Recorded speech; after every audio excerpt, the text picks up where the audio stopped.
проект сağladınız. Проекты датам. Anıgı dramaturgiya saka tiyatro sanatıgar ki.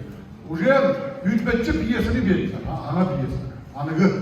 Ola da hütbetçi attı уже belen. Onun üstü orta usta hütbetçi tiyatro.